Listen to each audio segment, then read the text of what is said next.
Because one of the hardest things is letting old versions of you die. You let go of this perfectionism, all or nothing side, and started implementing all these new different things. So how did you go about that? I just said, let's see what happens. What if it does work? What if this is the missing part, something I've never tried before? I had to get real with myself and, and just say that's not working, and that's insanity. I was just so desperate to get this weight off. And at the end of the day, those shortcuts really aren't the shortcut. It's actually caused me more work than if I would have just done the work and gotten all my mental crap out of the way.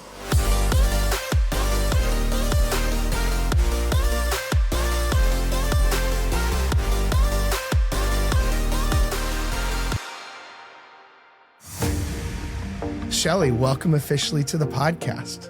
I'm so glad to be here. I love it. Well, so give a little bit of background before we dive in for anyone listening. Give a little bit of a background around where things were at prior, your story, and all of that stuff. Because I know you've got a lot to say. So I do. How long do I have? Hey, you are good. I've got the big memory card, so you're good to go. So I feel there's no feeling, it's fact. I have been on a perpetual diet probably since I was 12. I've done it all, you name it. Pills, soup diet, the whole gamut of dieting. And I think it was I can't even remember the timeline anymore because the pandemic's such a blurs everything. But it was about in 2010, I joined Weight Watchers with a group of women from work, had great success. I learned a lot. I'm not going to badmouth any program I've ever done. I learned a lot. And I lost 40 pounds and I kept it off for a long time. And I think it was right before my 49th birthday. I was like, you know what? I want to give myself the gift of a body recomp. And so I hired a coach, great program, but I put on 20 pounds of weight. I wasn't ready for the reverse dieting. It got in my head like crazy. And that's where I realized that there's something else going on. I couldn't understand why was it I've had, such success in the past doing, taking care of myself, exercising, eating well. Why couldn't I just get past that one thing? Right. And I thought it was the program. I was like, it's the program. It's too restrictive, blah, blah, blah. And then, I started listening to your podcast and there was a lot of stuff that made sense to me. And I thought, I am so sorry. That's You're good. You're good. Work thing. My work reminder.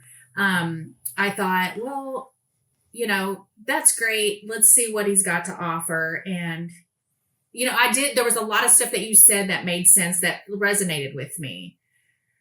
But I didn't realize until when I joined with you what that was going to mean for me in my journey. And I didn't realize really the things that had been getting in my way. And so I put on 20 pounds and I was just before you, when I did the recon, I put on 20 pounds and I was going in a dark place as far as mentally. I was like, oh my God, all that work I've done in the past, I've, undone it. I've put on all this weight. I feel horrible. My body just, it was not good. My levels with my doctor didn't look good. I was deficient in some stuff. And just basically, I was like, what have I done? I was beating myself up a lot about it. And I just couldn't figure out why things weren't working for me. Right. So that's kind of where it all kind of started. Yeah. Yeah, totally. So for you, what made you reach out and actually want to do this? Because I remember, and I was going to ask you about this, where I remember on our call when we were just kind of feeling things out, you literally said, you know what, hey, I'm not going to do anything, by the way. I'm not signing up. This isn't happening just yet. And I'm like, okay, that's fine. I'm not worried about it. But then by the end of the call, you were like, no, I think I want to do this. So for you, what made made you even want to do this? Because you'd had like a track record before with stuff that wasn't working and whatnot. So, I had decided, okay, if you're going to do anything, or if you're going to do work with Jared, or even look into your program, I was like, right. Either do it or don't. Like, you know, either whatever am I allowed to cuss on your podcast? Oh, fuck yeah, absolutely. Okay. I couldn't remember. Yeah. Shit or get off the pot. I mean, yeah, it was right. like, okay, this is the last thing I'm going to do. Yeah. And maybe, you know, if I do this and then basically I'm not, you know, maybe this is what I'm supposed to be. I'm 50 now. You know, is this that all you hear is you're going through menopause, you know, this is it, your body's going to change. And so I was like, either I do something different and I go all, you know, balls to the wall with it, or just, you know, resign to the fact this is my life now. And that just didn't set well with me, because I just had seen too many other people, other women my age that had success. And I was like, this just is not, no, I'm not willing to quit. Even if it doesn't work, I'm not going to quit. I'm going to try. I'm going to keep trying. But I was like, either do it or don't. So quit wasting this man's time, quit wasting your time, figure it out. So. Yeah, I love that. What for you, what made the biggest difference like during this whole process? Because so many things turned around for you. So from your side of the fence, what made the biggest differences? Well, at the beginning, if you recall, I was kind of like all over the place. Things were very chaotic. I was like, why isn't he you know, the first, I don't know how many calls we had, you never once talked about my food. Right. I was like, but I'm not reaching my goal. I'm not reaching my calories. I'm not reaching my protein. Like, you know, and I can't even get in the gym right, blah, blah, blah, blah, blah. And you weren't focusing on that at all. No. And so I was just like, I'm paying this dude. Like, my food's my food. Like I'm eating too much. I'm not exercising. And you kept, you know, saying, you know, talking to me about, you know, inner work that I'm doing. And it was the inner work about changing your identity. And it was literally one day I'm sitting on my sofa having my journaling time, which, by the way, if you're not a journaler, if anybody's listening, if you're not a journaler, start. Even if you just write one word, just do it. That was the one thing I was very hesitant about. And I think it was on one of your podcasts that said the one thing that you're very resistant to, you should probably do. It's the breakthrough. It's the breakthrough. And so I started doing that and started like saying, well, you know, maybe since I am paying him so much money, maybe I should listen to what he's saying and, you know, be a good idea. Actually implementing.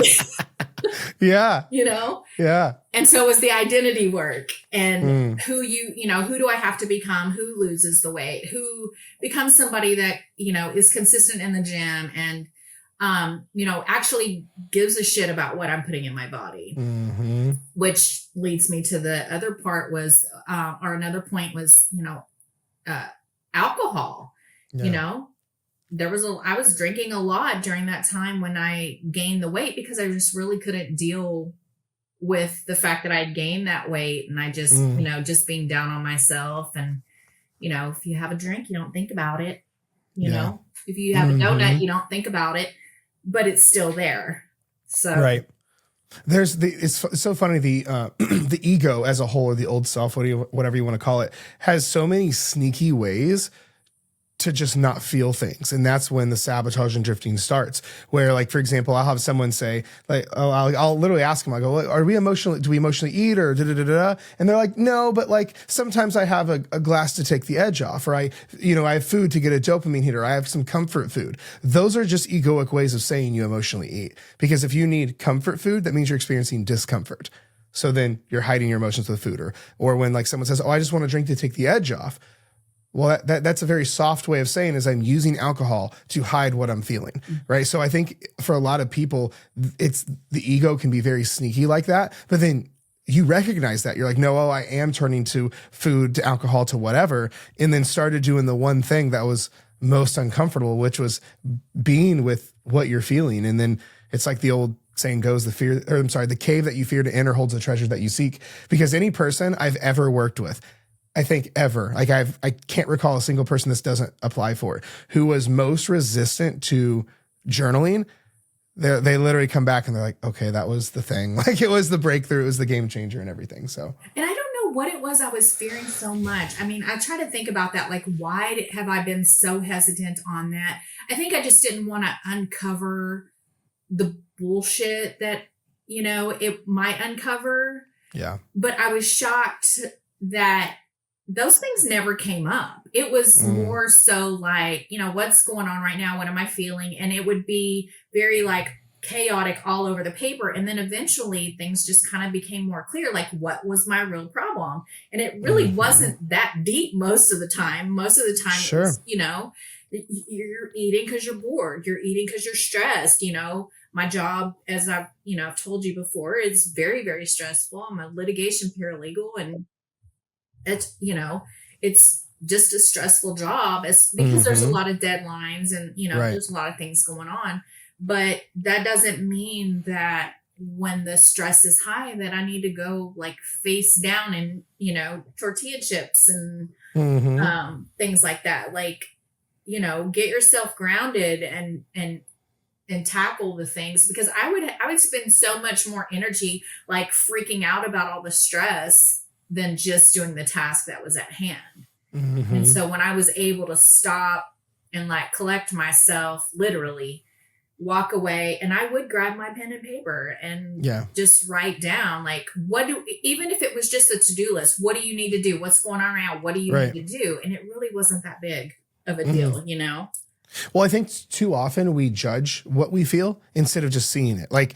when you said, like when you first started journaling, it was all over the place. It'd be long pages, short pages, one word, a sentence. It was about this. It was about this. So much of journaling is like, you ever see a plumber like fix someone's pipes and they just clear them out where like it might be clear water, then it's dirty water, then it's clear, then dirty again, and it might like spray weird. But the solution is just turn the faucet on and let the pipes do what they do, which is flow water. And then eventually all the junk will get cleaned out and it will be beautiful, clean drinking water. So much of this emotional stuff is the same way. Like it can be a lot. It might be a little. It can be messy. It can be scary. It can be known. It can be unknown. It might be big. It might be small. But none of that matters. It's anytime we feel something, it just needs to be seen and felt. And then it comes, that's why I like the word, what comes through you, is because it's literally doing that. The emotion is coming through. We don't want to stop it and block it and go, ooh, this is bad, let's hide it with whatever, food, alcohol, you name it. We have to let these emotions come through us and feel them. That doesn't mean we need to believe them. Like if you feel worthless, we need to feel the emotion of worthless while also consciously knowing we're not worthless, right? But at the end of the day, that's the only way to process this. And I think that's probably where the resistance was for you. Is it just, you've never done that before. You've hid those emotions before. So when doing anything that's not normal, there's going to be some awkward feelingness to it. And the brain's like, that could be dangerous. Well, and that was what was kind of like the log jam for the other program that I was doing, was that, you normally, the program that they were doing, and I'm not, I know I don't want to compare, but this is where your you program can. It's is okay. different. I'm just kidding. It's my show. Damn it. Compare it. I'm just kidding. But it's different. It was most of the time they're like, all right, here's this, you got to eat this. This is how your workouts, blah, blah, blah, blah, blah.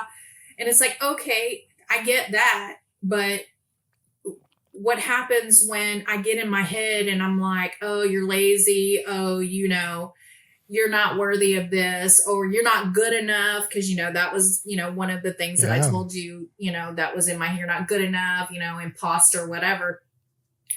And your program was the complete opposite, because I couldn't get, I don't even know the word. I just couldn't get on a track because my head was in the way. My mind was in the way. My thoughts were in the way.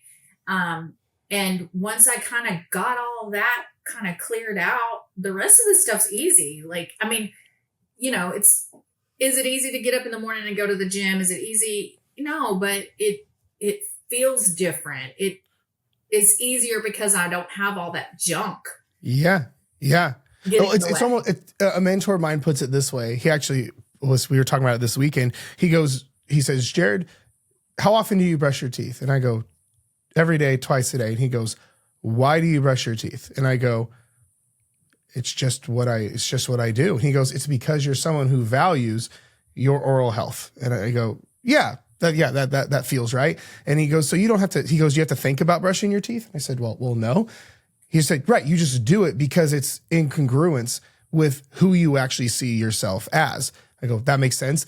It's the same thing with all of this stuff. Like for you, let's say for someone getting up in the morning and going to the gym or eating right or journaling, that may sound horrible and really, really difficult, but it's because they're operating mentally and emotionally as someone who doesn't do that. They don't view themselves as that. Imagine if you identified as someone who doesn't value their oral health. Brushing your teeth would be the biggest freaking chore ever, and you would skip it half the time. Yeah. But because you're like, no, this is just what I do, it's who I am, you effortlessly brush your teeth on autopilot.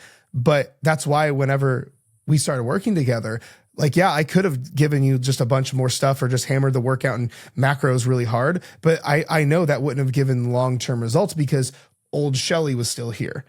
And if old Shelly's here, old Shelly is going to find a way to do what old Shelly does. Whereas we had to let old Shelly resign and new Shelly come into place. And then all of a sudden, all these things it was literally, I felt like from my perspective, things just snapped together.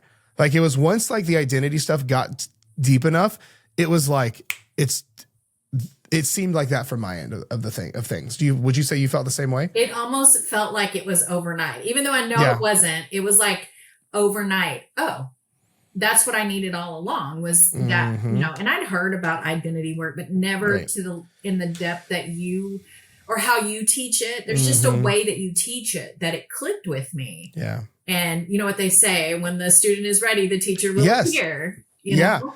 Yeah. Well, it goes back to the concept of be, do, have, where everyone wants to live in the land of do and have, but no one wants to be. Because it's when we talk about be, like, who are you being right now? Which version of you are you trying to be? That feels like, well, what do I need to do right now? Well, the doing will come from your being, right? Like let's back to the teeth thing. If I'm not being someone who values their oral health, doing the act of brushing my teeth is not going to be consistent. Then I'm not going to have zero cavities. But it goes back to who are we being? Cool. And half of the doing will take care of itself. When you are being the highest version of you that is emotionally regulated, that doesn't validate bad decisions with being a perfectionist, that doesn't blow themselves off, that has great integrity with themselves and all these things, half of the doing takes care of itself. You just do the things you said you would do. You stop reacting and you start journaling. Then all of a sudden you have now the results that just come as a byproduct of those things. You also, when you clear out all that crap,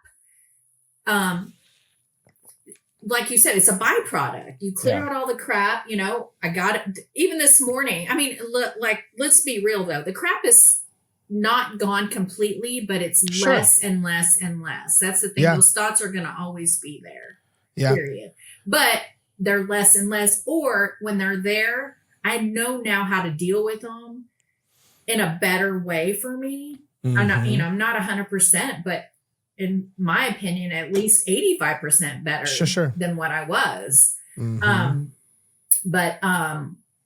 So like this morning, I was getting up, my husband left to go out of town, and, I could have easily sat on the sofa, and I was like, we don't do that anymore. You're up, let's go. You're literally recording a podcast with Jared today. I know you're not going to sit your ass on the sofa. We're not doing that today. We follow the plan. We're not following the mood, So I got up, went to the gym. I felt amazing. I feel great. But it was literally like 5 seconds of wanting, like, oh, it's so comfy here on the sofa. And I was like, no, we're not doing that. That's, that's not who we are today. Right. Well, and that's the thing is, I think a lot of people think they'll get to a place where where these things are completely gone. But that's also like saying, I'm going to get to a place where I don't have to brush my teeth. Whereas that's not it at all. By nature of eating and drinking and living every day, I'm going to have to brush my teeth to maintain oral health, to maintain good breath, no cavities, white teeth, all that. Well, it's the same thing with this stuff. We live in a stressful world with all sorts of imperfect people, with a crazy day to day. So if we don't continue to do the things that got us here, we will drift. That's why like the success inside or outside requires ongoing work. It's like today was, for example, for you was a little identity exercise. The old self wanted you to drift and do the easy thing would be blow off your commitments, blow off your plan and your habits and just do the comfy thing and lay on the sofa all day.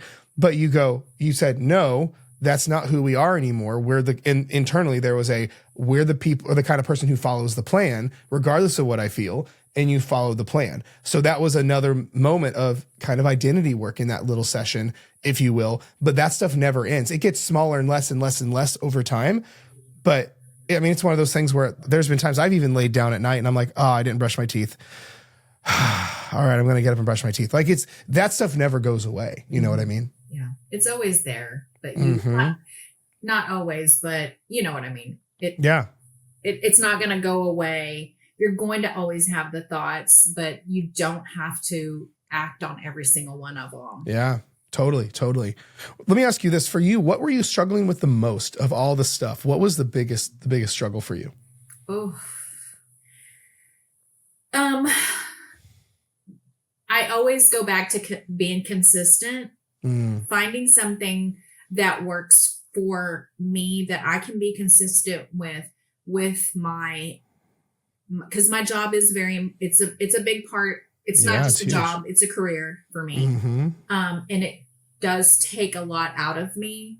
And so, but from the hours of 8:30 to 5, Monday through Friday, normal day. But let me see how I can say this. It was being consistent and still being able to show up for my job and for my family, of course. I don't want to act like I'm, my family's not there either, but they're super important to me. But it was just being consistent and not giving into my excuses. And like, oh, my job's, I'm so busy, blah, blah, blah. Well, that's great and all, but what about, you get up at 5:00 in the morning every day almost, and you don't log in till 8:30. We got 3.5 hours there. Right. Right. What are we doing with that? So it was finding something that I could be consistent with that did not feel that like on the worst day I could do. I love that. Well, it's interesting. I'm actually glad you went there with this because, for context, most of the women we work with and that listen to the show are career driven people who love their family, who have a social life, who travel. Like that's everyone who listens. And a lot of times where most people, like what they communicate to me is they go, Jared, I feel like I'm broken. My marriage is great. I'm super, super deep and passionate about my career. I travel, I have this, and they're like, every area in my life is great, but this is like every area is great, but this is what I can't get a hold on. So I think that actually is a helpful piece where you've been able to navigate that, because during our time, you've traveled, you've gone to crazy work stuff, you have stuff with your family, you've have all those things, but you've still managed to keep everything in line. So how would you say, like, for someone listening right now who's struggling with that, how would they go about kind of doing what you've done and making it all work still? It just goes back to figuring out what, instead of I can't, I did a lot of, okay, what can you do? Where, like I said, I get up at 5. My life right now is a lot different than it was because I'm basically an empty nester. I have 2 adult children. One still lives at home, but he's adult. And then my adult daughter, she left us in 2019. I say left us because she joined the Marine Corps and moved off, but she's back here now. There you go. In Texas with us. But, so I do have a lot more free time, but back in the day when I had my kids were little, I was just thinking about that the other day because it was like, how did I do everything? Like, how did I, because I did exercise almost every day, but at the end of the day, you got to eat. Yeah. So that right there was, like baseline right there. You got to eat. Now, what you decide to eat, you can control. Even on a busy day, you can control what you eat. Right. I was fortunate that I had a gym across the street from my farm. So I would run over at lunch, get on the treadmill or take a little class, hurry up and come back to the office. And that was just during the day. And then when I got off, and I have a long commute. I work it takes me about an hour one way. And so, I would rush home, and I'd have to do everything. I'm a front end type person because once I clock out, like I'm done. I'm done for the day. So I'm very front end. And it doesn't have to be something that you do like in big chunks of time. You can move your body 15 minutes here, 15 minutes there. Right. And I feel like those days that I do the little 15-minute increments are probably my most energetic days, where I have the most energy and the most, it kind of just keeps me in that framework for the whole day. You do need to plan. Planning's, look at your whole day and see when you can squeeze those little, opportunities in.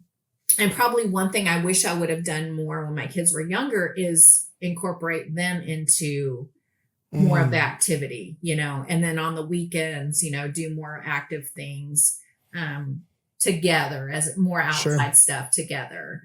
But you do have to be intentional, but keep it, what do they say? Stupid simple. Super simple. And just have a baseline of, when the shit's hitting the fan, can I at least go for a 15-minute walk? Can I at least, eat a little bit more vegetables, or, what I'm saying? Just things like that that are instead of taking away, what can you add in your life? Yeah. I think old all or nothing Shelly would be freaking out right now. Cause like that's why it cracks me up. Like what you saying that, cause I agree with it. And I love that answer, but I also remember when we started, all or nothing Shelly was here. It was like, oh, if I can't do any of it, fuck it. I'm not doing anything. And like all of this. And you literally just said, if you're busy, just go on a 15-minute walk or just have a little bit more protein versus just eat, you know what I mean? Whereas it's so different than the version you used to be. And it again ties it all back to identity work. And that's why on the very beginning, and I'm sure it was frustrating for you, was like, wait, why am I not fixing more with food? Why am I not doing more stuff with workouts? It's because your identity was in the way. It wouldn't have mattered if I said, cool, here's the best workouts or here's this in the world, if old Shelly was here being a perfectionist. You know what I mean? Yeah. If I couldn't do it all, I wasn't going to do any of it. Yeah. And you even opened my eyes to doing, the push-pull split versus the 5-day. And I'm like, I want to do 5 days. And I was like, you're not even doing 3, girl. Like, let's try 3 and then go from there. I did have to get really like real with my bullshit, cause there was a lot of bullshit in there that, I let get in my way. And it was almost like I had, the all or nothing, but there was a little bit of some like victim stuff in there. Sure. Like, and so I was like, this isn't getting me where I want to go. For you, I'm curious in that, was that just like a logical thing for you? Because one of the hardest things is letting old versions of you die. So when you said, so you basically let go of your, any victim mentality, you let go of this perfectionism, all or nothing side, and started implementing all these new different things. How did you do that? Because for so many people listening, they're like, that's me, that's me, that's me. But the thought of letting those things go is like death. So how did you go about that? I would say I just said, well, let's see what happens. I mean, let's see what happens. What if it does work? What if this is the missing part? Something I've never tried before. I've been trying it all this way for however long, and it's gotten me what I don't want. So let's see if I can do things a little different now. And that's just kind of how I had to like get real with myself and, and just say like, that's not working. And that's insanity. Like, let's try something different. You know what?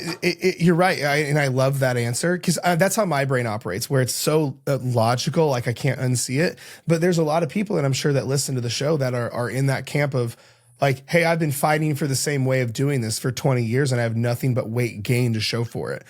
But everyone reaches that moment of like, I think I've been doing this wrong, or I think I don't know as much as I know, or I think my ego's a little bit too big. Whereas there's always that moment of reckoning where and for most people, it's they hit their floor. But the hard reality is some people's floors or their rock bottom, if you want to call it that, are just lower. Some people, I hate to say this, have to gain 100 pounds before they hit their rock bottom, or some people have to like almost die before they go, okay, I'm going to get my shit together. So I think for you, it just sounds like your floor was so much higher, as well as this was just super logical for you. It was logical. I mean, I think you were saying something. I think that a lot of times, and this is just me speaking, and just from all the women that I have around me, and I hear the things that they say, and I get it. But I think where we want a shortcut, and we want the easy route, and they think that, I mean, I'm not innocent of it. I tried the GLP-1. You remember that? Whenever I did that. Yep. I was like just so desperate to get this weight off. And at the end of the day, those shortcuts really aren't the shortcut. It's not. It has actually caused me more work than if I would have just done the work and gotten all my mental crap out of the way. And yeah, I mean, and honestly, like it helped getting that crap out of the way helped me with less overeating, less emotional eating, less, like I didn't even realize that I was eating out of boredom. Because again, my career, I love the people I work with. I love my job, what I do, but it gets boring. And I was started making notice of some patterns that I had, because I'm not a boredom eater. I have patterns or habits of boredom eating. Yes. And I was like, okay, you're not even hungry. Like, what's going on? And it was because I was just looking at my inbox right there. It's because I was bored. I was doing very mundane tasks and I was bored. I wasn't even hungry. And so now that I recognize that, I'm able to see I'm able to see those patterns if they start to happen again, and I can kind of pull that back. And then the byproduct is I'm not eating as much, and I'm not having to figure out the bites, licks, and tastes that I got to log, and all that. But it kind of clears the waters for you. Well, and the thing is though, and this is where people miss the mark, is you can't pick up on all that if you're in constant reaction mode all the time. If you're, I don't want to feel this, run to food, or stay on autopilot all day, you can't be aware of your patterns. Like when you said, well, I noticed I was doing this. Like if we stayed in that like fight or flight state and weren't doing any intrinsic work and looking inward and reflecting and thinking about what we think and thinking about what we feel and sitting with what comes up, you wouldn't have noticed shit. You wouldn't have seen any of that. That's why the fact of just journaling and sitting in silence, slowing down and thinking about things versus reacting about things is what changes the game so much. Yeah, that was a big one. Love that. And I would always tell myself, oh, you're not eating your emotions. You're not eating, you're not doing all these things. Like there's got to be something else. But no, and boredom is an emotion, It totally is. It's there's so many emotions that we don't even, and it's not like, it doesn't mean that has nothing to do with me as a person and my value or anything like that. It's just some habits that I've had when certain things are happening around me. Do you remember when I messaged you, like probably my one and only Mayday, when my husband tells me he lost like 8 pounds and I immediately like freaking flipped out. Like I spiraled. Like I lost my shit. Yeah. You're like, he literally looked at a treadmill and lost 8 pounds. What the fuck is wrong with me? Yeah. 100%. Yeah. And that, I remember I hopped up and I went into the kitchen. I don't know if I even told you this part. I hopped up and went into the kitchen, grabbed the tortilla chips, because I love tortilla chips. And I was like, hand in, grabbed one, and I was like, are you really doing this? Like, what are you doing? You know, and I was like, no, we're not doing that. Rolled them up, put them away. And immediately journaled like a mad woman. And I think I even messaged, I don't remember if I emailed you or messaged you like. Yeah, it was great. But here's what happened. And this is why this is even bigger of a deal is number one is a lot of people will go, oh my gosh, that's such an L because that still came up. It's the fact that something comes up doesn't mean it's an L. It doesn't mean you lost it, anything like that. We all go through triggers. Like, and that's where part of this is the way your psychology works is whenever stuff comes up, our nervous system or our body, if you want to call it that, will shove stuff down until we're ready to face it. This is why someone will go, man, I thought I was over that breakup 5 years ago, but then I saw something and it just took me back. It's because now you're in a higher enough place to handle it. And what happened was you were doing, and that's why for you, doing great. Then all of a sudden this hit you out of nowhere. And the old fight or flight took over for a split second. But the magic is you, because of the work you've done and the awareness that you have, you were able to handle it and adjust it before things got out of control. You stopped it before the chips even got in your mouth, if we're being honest. Whereas most people would engage in the act, spiral, fuck it, start over Monday, 10,000 calories later, then they go, okay, I'm going to get back to work, get back on track. But in that moment, old self just happened to come into autopilot and you went, what are we doing? Then you tied it to your identity. You're going, this is not what we do. This is not who we are. We're not doing this. And then current Shelly took over control again. But that's the game. The magic is how aware can you be where you notice these subtle things coming up, or in this case, a blindside triggering moment, and then course correct accordingly. Because the other thing that you didn't do that I was really proud of you for is you didn't go the other way. I'm not having tortilla chips. I'm going to drop my calories even lower. I'm going to do triple workouts. You didn't go the other way either. You actually noticed and you went, okay, what's going on? What's truth? What do I need to do? Back to the normal plan. Because a lot of people will screw up or have something like that happen and they'll over course correct. It's like driving in the snow. They start to fishtail, then they overcorrect and they slam into the other guardrail. And you didn't do either, which was really, really cool. Yeah, that was a big one. Yeah. Yeah.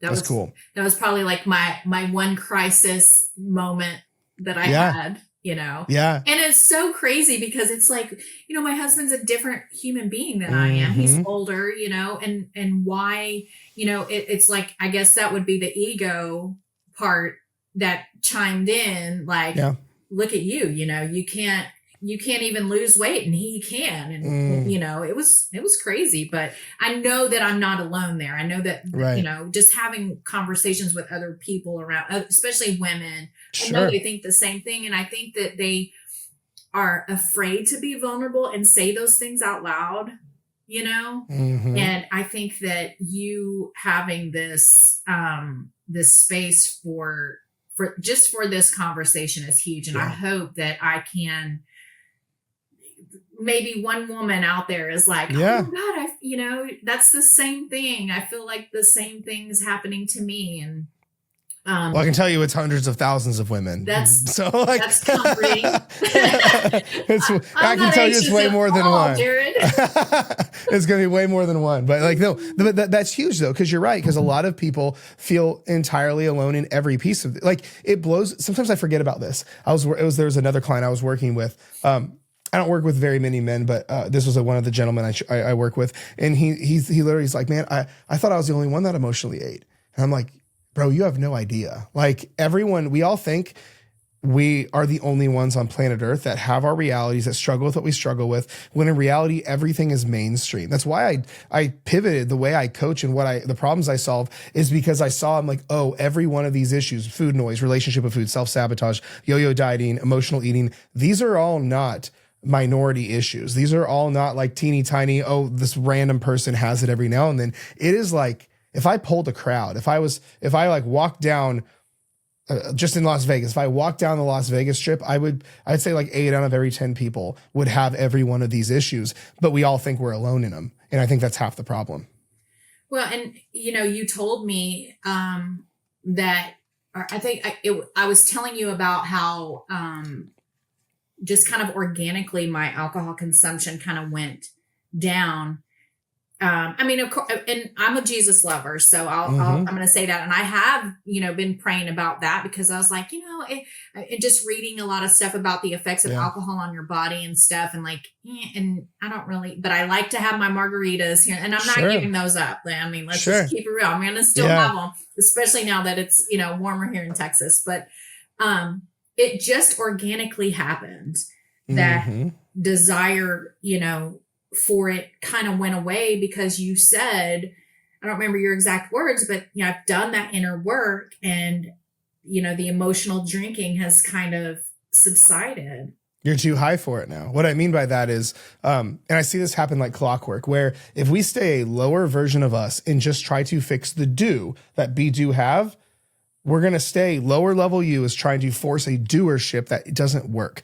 It's like shoving a square peg into a round hole. But if we address the B, you become this version, you become emotionally regulated, all these different things. If you want to get really deep in the weeds, your frequency, your internal awareness rises and it goes up, and it's why your state is different, and it doesn't even seem appealing anymore. Your growth internally has gone to a place where you would actually have to decline to go down to, I'm going to hide my emotions with alcohol. It's why it doesn't even feel appealing. It's almost like when your tastes change, where it's not that like, like if growing up you liked orange and now you're like, I really don't care for orange anymore. It's because it's almost like you outgrew that or whatever. Like, let's say you don't like to watch cartoons anymore. Let's say you're like, oh, I don't watch whatever. I watch these more adult shows, not just like SpongeBob every day. It's because you kind of outgrew SpongeBob.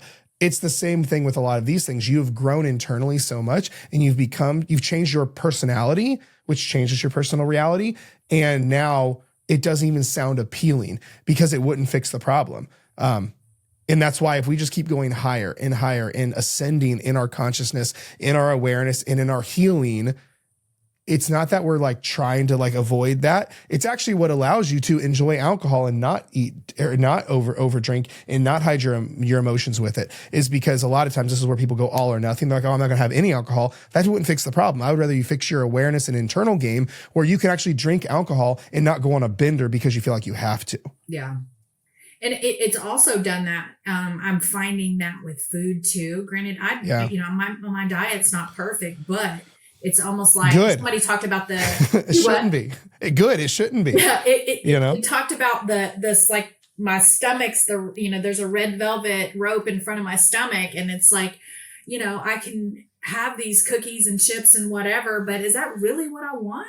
I mean, and with the alcohol, like if I have a glass of alcohol, I'm going through my brain like, okay, well, tomorrow's Saturday. What's my favorite thing to do on a Saturday morning? And my favorite thing on a Saturday morning is, and I swear to y'all, this is true, is I love to get up early, go to the gym, crank out a really good workout, and then come home and just slay the rest of my day. I feel amazing all day long. And on a Friday night, if I'm having a cocktail or two the night before, that's not going to happen. Sure. And I would rather have that feeling on Saturday morning than the night before. And, and then that also leads to, the cravings for sweets and sugars. And if you look at my, my food log for a couple weeks ago, there you'll see I had a glass of wine and then I had a bowl of ice cream. I don't eat. I mean, I think I don't just eat ice cream. I love it, but it's just not something I do. I don't do that. And so I was aware of that. I was like, oh, why I'm wanting ice cream? Like after a glass of wine, that's just weird. That's not normal. So just being aware of all of these things that happen help me make better choices in the moment and kind of thinking about the future me, what's Saturday morning Shelly gonna want, Right. I don't want to have crappy sleep. I don't want to wake up feeling sluggish. But yeah, what'd you call it? The higher self. Yeah. Well, part of this too is it's not that any of that stuff is bad, right? Where part of this is I would if you're gonna have whatever, wine, ice cream, gym, no gym, whatever, the big thing is like, well, what's the active choice you want versus just living on autopilot? For example, a lot of people will say, a common one I hear a lot is, why am I eating? I'm not even hungry. It's because it's just a pattern. But until you interrupt that pattern and go, do I actually want this? Like you said, I think you called it the velvet rope, is you said, it's just like, well, do I actually want this? If the answer is yes, cool, you're allowed into the club. Yeah. But instead of just saying anyone and everyone can get in, just the sheer fact of, do I want this? Yes, I do. I'm allowed to have this. There's a for the collective, I'm working on some guided meditations I'm personally creating. And one of the things inside one of my emotional eating meditation, it was after we hold space, I literally have it in the meditation of, cool, now if you want food, go get food. But you're going to get food because it's an active choice, not a reaction. And that's part of it. Most people just live in reaction. They're fight, flight, on, off, good, bad, all, nothing. They're out of control. Whereas I would rather you do the same action, but actually choose that's what you want versus just living on autopilot. Yeah. And I'll just tell you, the whole time we were working together, I never once felt restricted, ever. Mm-hmm. I felt like there were times in the beginning where I felt too free. And I was like, I gotta have some parameters. You know what I mean? It's the old self, to be honest with you, that, you know. Yeah, I gotta have parameters. Yeah. Like, well, he's not saying anything, and I'm eating, tacos or whatever. Like, what what is that about? And it never came up. And all of it, like I said, it was like I've told you this, like a ball of Christmas lights. Like it all just kind of unwound. Is that the word? Yeah. Yep, 100%. Yeah. I'm curious, what surprised you most about like the program and working through all the stuff? What surprised you the most? I would probably say how you never, first of all, I'll say this about you, and if for anybody that wants to work with you, because I think this was very instrumental, and I've told you, and I've been very honest about it to you, is that I was like, what is this 36-year-old dude gonna 33 teach me? Oh, 33. Sorry. I knew it was the 30s. That's even worse though, to be honest, because I know what you're gonna say. Like, what's he gonna teach me? I'm a 50-year-old woman. Like, what's he gonna teach me? But whatever. I listened to your stuff enough to know, okay, he talks a good game on his podcast. Let's see. That's awesome. But you did. You never once made me feel like I was a problem. Like, you helped me see that, and that because I've shared to you or shared with you about, when you, I think I told you this, the lady that said to me, she was a hormone specialist lady, and she was kind of asking about my history and stuff. And I was born to a teen mom. And she was like, oh, well, anybody that's born to a teen mom is a burden. And so things like that kind of, and this was not too long ago. Okay. Yeah, just so you know. Yeah. And so I was like, oh my God, I'm a burden. I've been a burden my whole life, blah, blah, blah. Do you remember when I told you, like, I didn't want to bother you. I didn't want to be a burden to you. Yeah. And you were like, no, you're literally paying me. You're literally supposed to be like, not that you were, but like, I'm like, take up space. Yeah. Literally, like, take up space, be a bother. Not that it is a bother, but like in that, like, you're allowed to be a bother. Yeah. Like, I think there's that's, people need to realize that. Yeah. So. And I'm allowed to be here. I'm allowed to take up space, which is something that's helped me. But you always,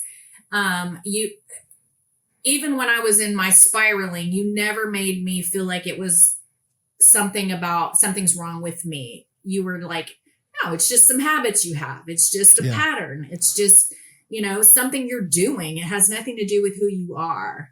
And I think that was very helpful for me to realize that it doesn't mean I'm a bad person. Right. It doesn't mean I'm a loser, that I'm lazy. It's just, you get bored with your job and you go and eat some chips, every now and then. Yeah, literally. It really was that simple. I mean, I know there's a lot of people out there that have a lot of deep, deep stuff, and I got deep, deep stuff too, but it's not that serious right now at 50. It's just not, I have a great life. And when you can start to look at things through a different lens, I think that's very helpful. So I think that's was awesome. Kind of the big thing for me was you helping me see myself differently I just feel different. I feel less all over the place. I feel a lot more calm and a lot more confident for sure, and secure in my choices and doing what I know works for me. And what I'm willing to do, and what I'm willing to accept, I guess, I love that. Well, part of this game is what you're doing is you're basically, I don't like to use this word too often or whatever, but I think you're literally just healing parts of you. So when you heal these different parts of you, because there's a great book this is the title of it, because there's no bad parts, where we're just healing these darker parts that haven't been seen, and then by proxy, by the nature of it, you look at yourself with higher standards. You have more advocacy for yourself. You view yourself in this different light because you're healing these parts of you. Because that's why we have had conversations around childhood patterns, where this came from, whose voice that was. Well, what do you believe? Well, we can change all this stuff, and all that results into then you being just this higher level version. Again, it's not a contest of who's better than who, but you now are growing and healing through these parts of you, becoming who you were supposed to be. You know what I mean? Yeah. And there's always, like you just said something, there's always those voices. You can hear, 100 people tell you you're fantastic. And then you got one person that says something to you negatively that will affect you. And they will have, my example is, there was 2 people in my life that when I was younger were just not good to me and didn't say nice things to me. But today at 50 years old, I have so many people around me that, I know they love me and I know that they adore me. Why would I ever sit there and let those words that somebody said to me, 40 years ago, take away from anything that I want to do for me today? Right. It just 100%. it doesn't make sense. Like, I don't even need to waste my time and energy on that. And first of all, it's not true. So who cares? Yeah. Sure wouldn't trade my life for their life either. For sure. Yeah, so, definitely. You got to just know that you're worth making, positive changes for yourself that feel good, that you can be proud of. And I'm not anybody special. I am special. Don't get me wrong. But I'm just a regular human being. And anybody can do this. And especially, if I can't, I know that's kind of like the cliche thing. If I can do it, anybody can. But you really, truly can. And even if people don't, which I think everybody should work with you. But even just based off of your podcast stuff, that information, like I would go on my walks. I listened to you for probably, 3 or 4 months before there was a lot of Jared. Yeah. And I would listen to you on my walks in the summertime here and on the treadmill and stuff like that. I was just kind of binge listening. And so there's a lot of content that's very useful and very helpful, even if you don't. Sure. What made you I'm curious, because I get actually, and I do not take offense to it. Actually, to be honest, I understand it. The concept of like, what is a 33-year-old tatted up dude with no kids going to tell me about my emotional eating and weight loss issues in menopause or like all these different things? I get that a lot. And so for you, what did allow you to overcome that? Or was it just like enough content where you're like, okay, I'm going to give it a shot? But at the end of the day, though, like when you're putting big boy money down and you're putting big boy commitments down, like most people need a little bit more oomph behind, I'm going to give it a shot. You know what I mean? So what made you really overcome that to where you're like, no, I actually think this kid that cusses a bunch and with tattoos on his arms is going to be able to help me? You had something different. You offered something different, which I didn't even in my limited information or like exposure to you on your podcast. That wasn't something that you were hearing from a lot of people. I know they're out there, but it hadn't crossed my path yet. But even still, I didn't realize what the depth was going to be until I actually started working with you. So it was definitely something different that you offered. And I think that, I don't even think we haven't even gotten into the 3rd phase, which, which is coming. Great. We've only gotten to the 2 phases. Yeah. But gosh, I mean, I think when I got onto the Zoom call with you and realized just how authentic and genuine you were, and I think that drew me to you, you know, and how you were able to kind of like calm me down, because I know I was all over the place. I was very emotional and wasn't very clear. Hey, you're good. I love it. But you were able to kind of diffuse me and just calm the situation. And like I said, I'd heard enough to know that you did have some insight. Yeah.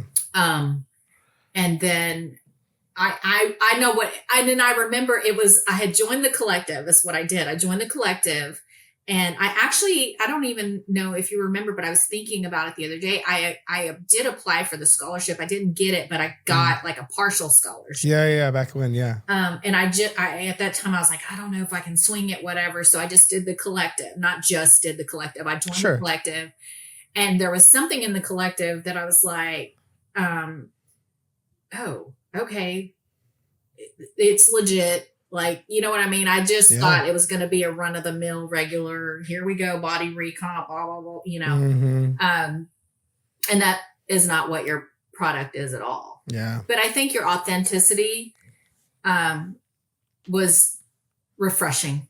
I appreciate that. That means a ton. Yeah. It's interesting where, cause like I said, when people say that, I totally get, like, I don't blame them for feeling like that. And here's the reality too, is there are a lot of, like, I'm not going to sit here and say I have the only good program in the space, if you will. The problem is most people's programs aren't deep enough for most people. Like even looking back when I first started, like, I still created results and it was great. It wasn't deep enough though. Most people, like, you ever heard the saying, don't take a knife to a gunfight, because it's not up to par with the threat. It's the same thing here. Most people are taking inner game issues to a surface level solution. And it's like building a house on sand. It doesn't have a foundation. The structure didn't go deep enough. Whereas I've seen people follow, like, even by my friends, like that have a more surface level program, which is, again, that's perfect. Right. But they have a bad relationship with food. They have yo-yo dieting. They sabotage. They have emotional eating. They have food noise. They have childhood issues. They got all that. The problem is you just need a deeper solution for deeper problems. Whereas a lot of people will see other programs and they're like, well, that person got results. Yeah, but that person doesn't binge eat 3 days a week. Well, that person doesn't have debilitating food noise since they were 6.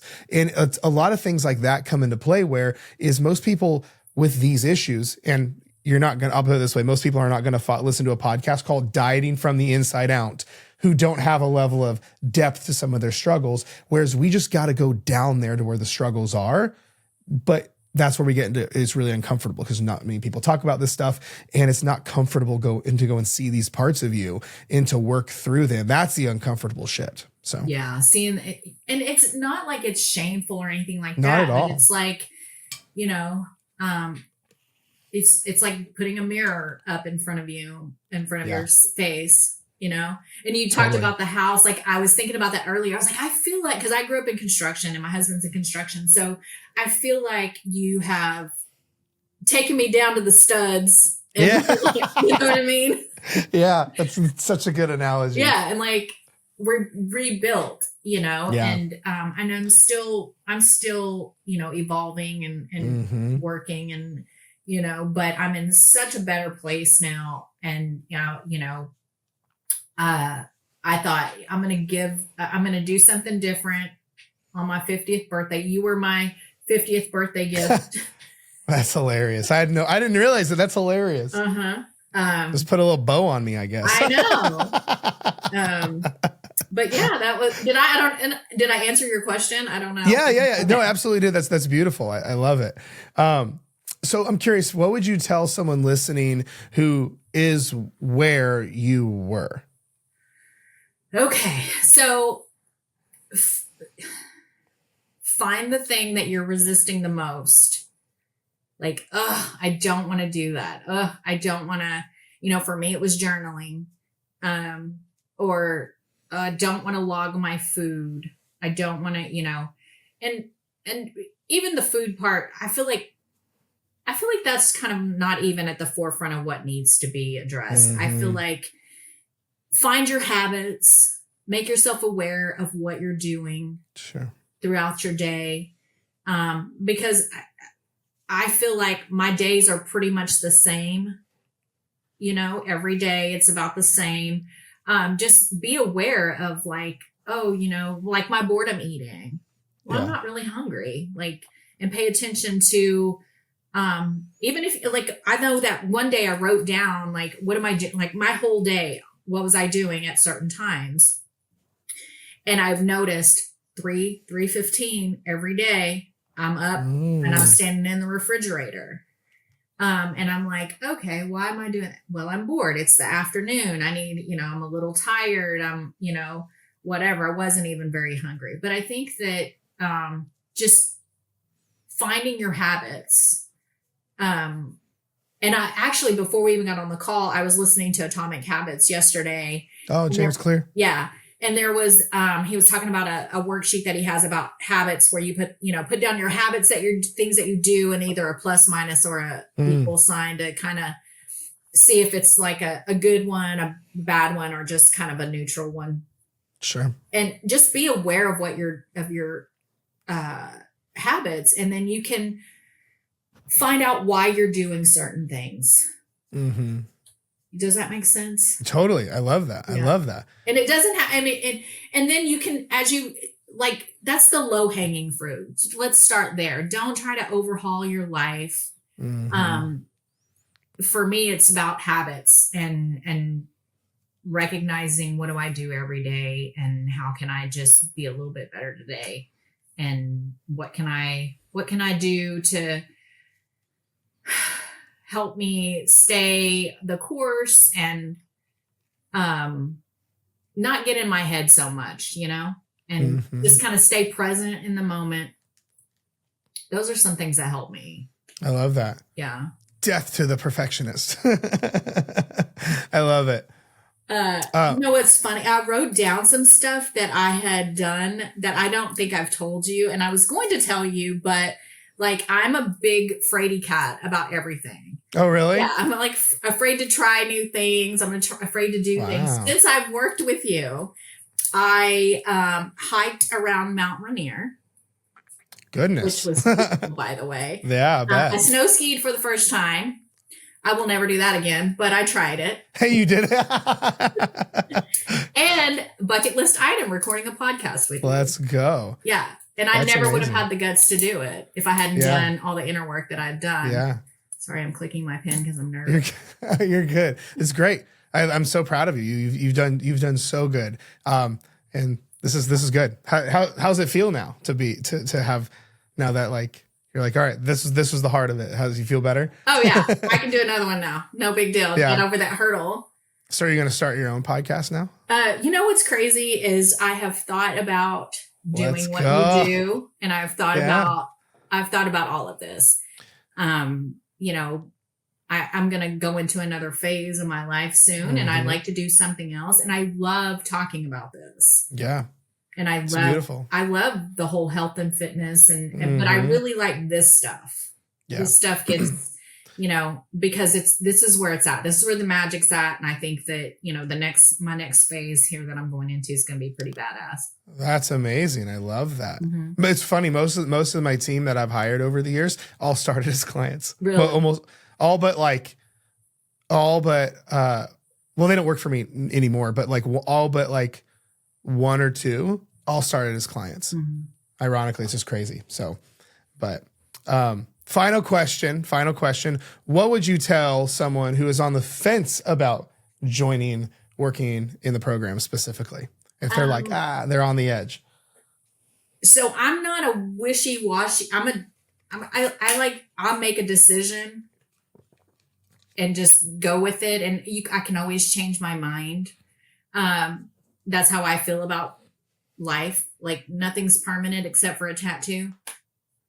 You know, if you have even just a little hint of that, you're interested and that you think that you want to work with Jared, I would tell you to do it. don't even think about it. Just do it. Just invest in yourself, and do something different. If you've been doing the same thing over and over again and it's not working, just take the leap. I mean, at a minimum, join the collective. Right. Because not everybody has the resources to do one-on-one, and I get that. But I've never regretted one dime. Just do it. Just don't hesitate. The level of support was probably one thing that I wasn't, I didn't expect it because I've never had that before like that. Like it was, I think I don't think there was ever a time that I reached out and you weren't pretty responsive, like within the same day. I think you were traveling one time and I knew that. Yeah. You know what I mean? And that was, we'd already had a plan, hey, I'm traveling, check-ins are going to be a little bit later. No big deal, whatever.